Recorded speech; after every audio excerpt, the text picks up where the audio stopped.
అంటే నువ్వు సినిమాలు చేస్తూ వాళ్ళతో మాట్లాడుతున్నప్పుడు వాళ్ళ నీతో ఎలా ఇంటరాక్ట్ అయ్యేవాళ్ళు యా స్కూల్లో చాలా బాగా ఇంటరాక్ట్ అయ్యారు మా సార్ మా టీచర్లు అందరూ ఎప్పుడు సపోర్టివ్గానే ఉండేవారు, ఎప్పుడు నో అనలేదు దేనికి.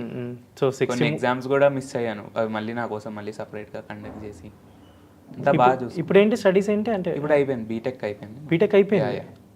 మొన్న అయింది బీటెక్. సో బీటెక్ తర్వాత ఇప్పుడు ఫర్దర్గా సినిమాలు చేద్దామని ట్రై చేద్దామని అనుకుంటున్నాను.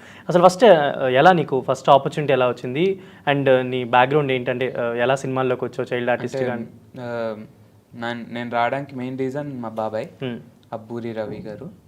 ఆయన పెళ్ళిలో ఆడుకుంటున్నాను నేను, మామూలుగా అందరం ఆడుకుంటున్నాం. సో ఆడుకుంటుంటే దిల్ రాజు గారు, సెవెంత్ కిషోర్ గారు అందరు నుంచుని ఉన్నారు.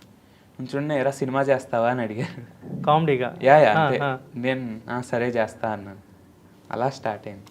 ఏ సినిమాకి అడిగారు? Ganesh kick, Ganesh main. Yeah ఇంకా బాబాయ్ ఉండటం, బాబాయ్ సపోర్ట్ చేయడం.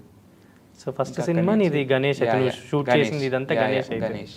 సో రామ్తో ఫస్ట్ రామ్తో ఫస్ట్, ఇంకా అది హిట్ అవ్వడం, ఇంకా అలా ఛాన్సులు వస్తూ ఉన్నాయి. దాని తర్వాత 100% లవ్, అలా ఇంకా